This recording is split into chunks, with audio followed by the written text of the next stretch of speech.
హరి ఓం. శ్రీ గురుభ్యో నమః. శ్రీ రమణ సద్గురు దేవాయ నమః. మనం శ్రీ రమణ భాషను చెప్పుకుంటున్నాము. శ్రీ రమణ భాషణల్లో 402వ ఇది. శ్రీ భగవాన్లే చెప్తున్నారు, హృదయము మేధస్సు దీని గురించి మాట్లాడుతూ శ్రీ భగవాన్లు ప్రాతకాలపు ఘటనని ఒకదాన్ని స్మరించారు. హృదయాన్ని గురించి మేధస్సును గురించి మాట్లాడుతూ ఉదయం జరిగిన ఒక సంఘటన గురించి మాట్లాడుతున్నారట భగవాన్. కావ్యకంఠ గణపతి ముని మేధయే అత్యంత ప్రధాన స్థానము అన్నారు.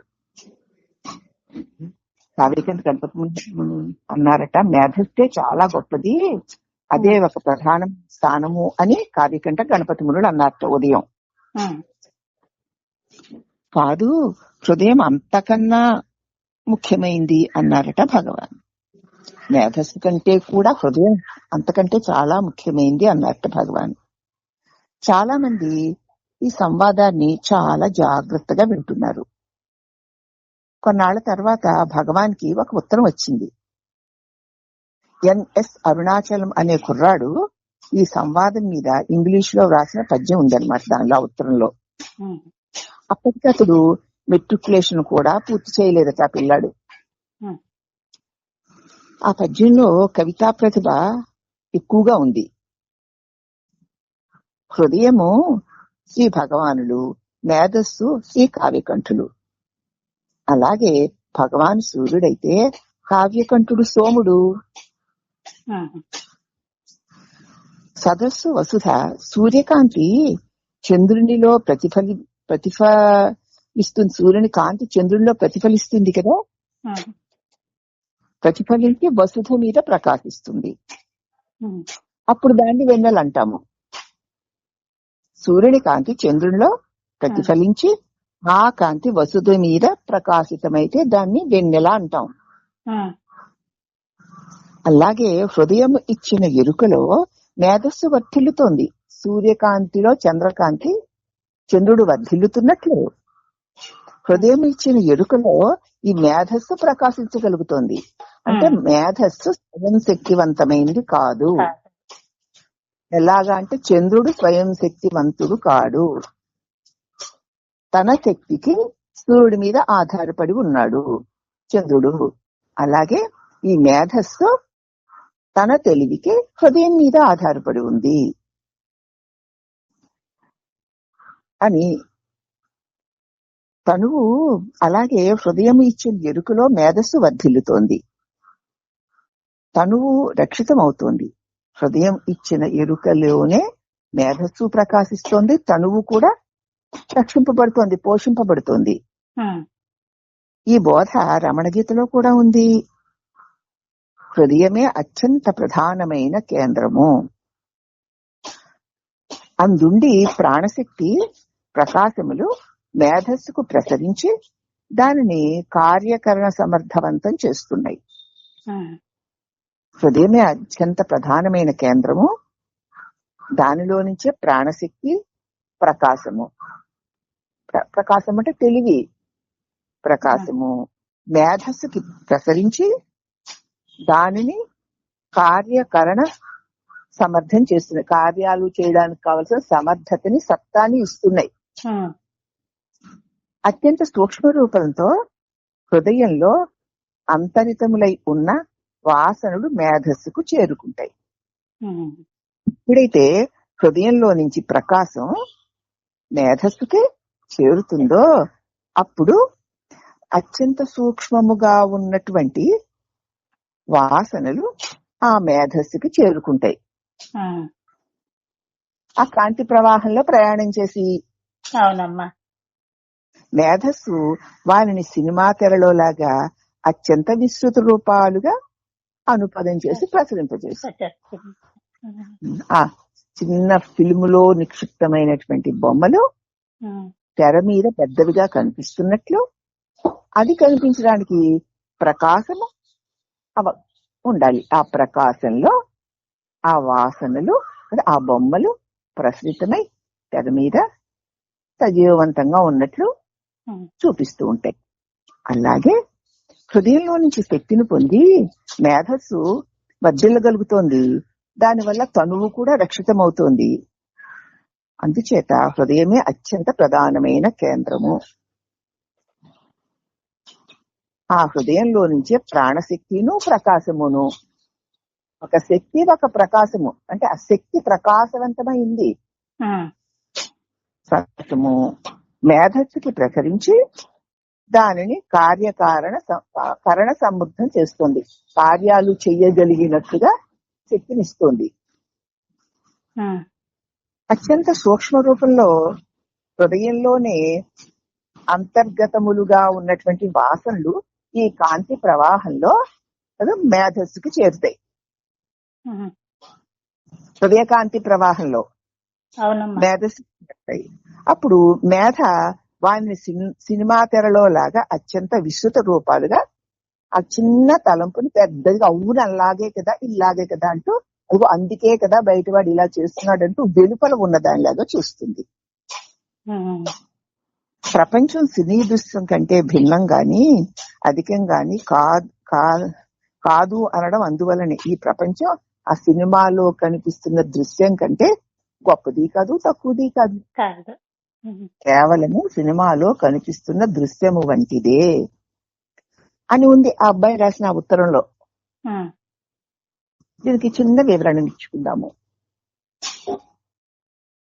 ఎలాగా అంటే, కదలని మారని వస్తువునా, కదిలే బొమ్మలే జగమన్నా, కదలకుండా మారకుండా స్థిరముగా ఉన్న సద్వస్తువునందు కదులుతూ మారుతూ ఉన్నటువంటి బొమ్మలే ఈ ప్రపంచం. ఇది కేవలము బొమ్మలే, వాటికి స్వయం శక్తి లేదు. అలాగే సినిమా తెర మీద బొమ్మల్లాగా మేధస్సులో హృదయం నుంచి శక్తిని పొంది వాసనలు మేధస్సుకి చేరి వెలుపల ఉన్న జగత్తులాగా చూడబడుతోంది. ఇందులో ఉన్నటువంటి బొమ్మలు లైట్ వెలుగులో ప్రసరించి తెర మీద ఒక గొప్ప దృశ్యం మనకి కనిపిస్తోంది. అవునా? అలాగే మనకి ఈ ప్రపంచం కూడా నీ హృదయంలో ఉన్నటువంటి చైతన్య ప్రకాశము వల్ల నీ మెదడు, నీ మనస్సు శక్తిని పొంది హృదయంలోనే అంతర్గతంగా ఉన్న వాసనలతో కలిసి దానిని భావ రూపంలో వెలి ప్రపంచంగా చూస్తోంది. ఈ జగత్తు తెర మీద వచ్చిన సినిమా కంటే ఎక్కువ కాదు, తక్కువ కాదు అని ఆ అబ్బాయి రాసిన ఉత్తరంలో ఉంది. దానికి ఇంకా కొంచెం కలుపుతూ శ్రీ భగవాన్ గారు ఇలా అన్నారు: వాసనలు హృదయంలో కాకుండా మేధస్సులోనే అయితే తల తెగేస్తే అవి అణగారి పోవాలి. ఈ వాసనలు మెదడు అంటే మనసులోనే ఉన్నాయనుకో, ఇంకా మనసులోనే ఉంటే తల తెగేస్తే అవి పోవాలి.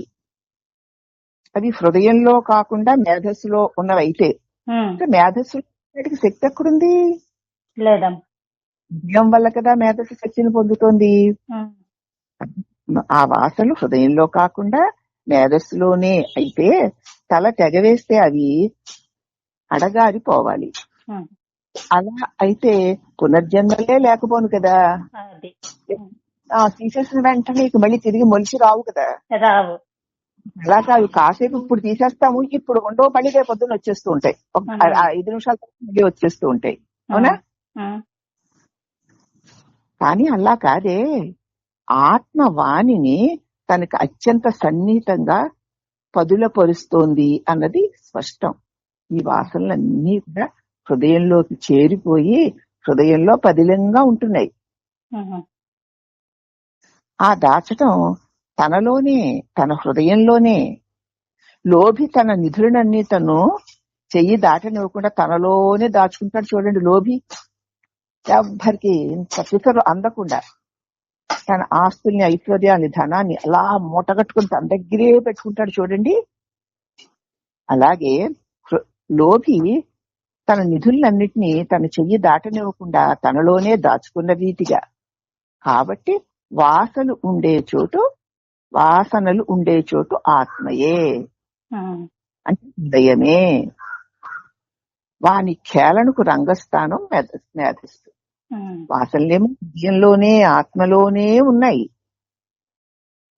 అవి హృదయ ప్రకాశంలో నుంచి ప్రసరించి మేధస్సులోకి వెళ్ళి, అంటే మనస్సులోకి వెళ్ళి భావ రూపంలో వెలుపల దృశ్యంగా మనకి కనిపిస్తున్నాయి.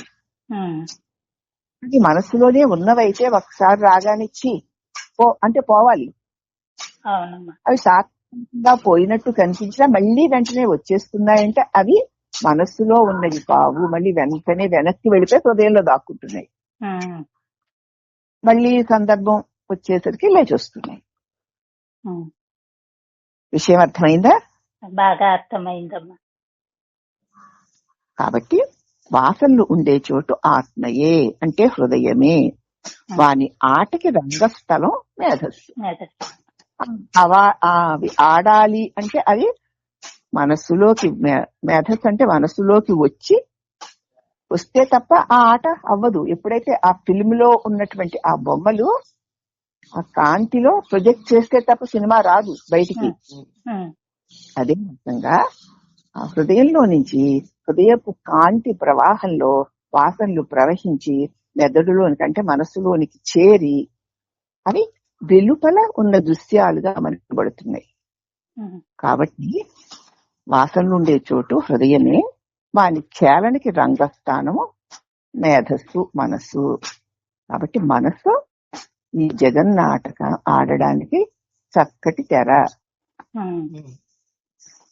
ఈ హృదయం నుంచి ప్రసరించిన బొమ్మలన్నీ మనోభావాలుగా మనస్సులో వ్యక్తమై వెలి జగత్తుగా చూస్తున్నాం మనము. కాబట్టి జగత్తు యొక్క బాహ్య దృశ్యమంతా కూడా మనస్సులో నుంచి వెలువడిన భావాలే. ఈ భావాలు వాసన రూపంలో హృదయంలో ఉన్నాయి. హృదయంలో నుంచి అది వెలువడాలి. అవే మనసులోంచి వచ్చినవైతే ఒకసారి తీసేస్తే మళ్ళీ రావు. కానీ మనం మనసులో ఒకసారి తీసేసుకున్నా మళ్ళీ వస్తున్నాయంటే అవి మనసులోనివి కావని, హృదయంలోనివేనని, లోపల మనం దాచుకోని ఉన్నామని, అవి ఆ ప్రకాశంలో సందర్భానికి అనుగుణ లేచి వచ్చేసి మనసుతో నానా రకాలుగా భావింపబడి బయట కనిపిస్తూ ఉంటాయి అని చాలా విపులీకరంగా చెప్పారు భగవాను. అందుచేత హృదయము మేధస్సుని గురించి మాట్లాడిన భగవాను ఈ బోధంతా కూడా హృదయాన్ని గురించి, మేధస్సుని గురించి, అంటే మేధస్సు అంటే మనసు అనుకో, తలంపు, చక్కగా వివరిస్తూ ఈ మనసుకి స్వయం ఉనికి లేదు.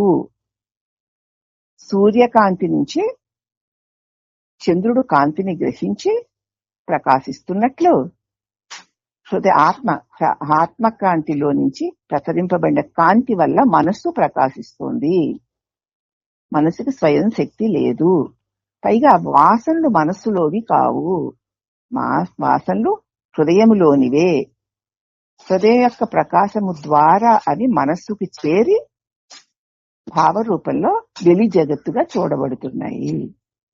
కాబట్టి వెలుపల కనిపిస్తున్న మనస్సంతా కూడా మనోప్రకాశంలో, మనసుకు స్వయం ప్రకాశం లేదు, అది హృదయం వల్ల ప్రకాశిస్తోంది. కాబట్టి ఈ వెలుపల జగత్తు మనస్సు వల్ల ప్రకాశిస్తుంటే ఈ మనస్సు హృదయం వల్ల, ఆత్మ వల్ల ప్రకాశిస్తోంది. ఆత్మ వల్ల ప్రకాశిస్తున్న మనస్సుని ఆత్మయందే నిలిపేస్తే ఇక వాసనలు దేని మీదకి వెళ్తాయి? తెరలేకపోతే వెళ్ళవమ్మా. అక్కడికక్కడే వాసనలు నిర్వీర్యం అయిపోతాయి.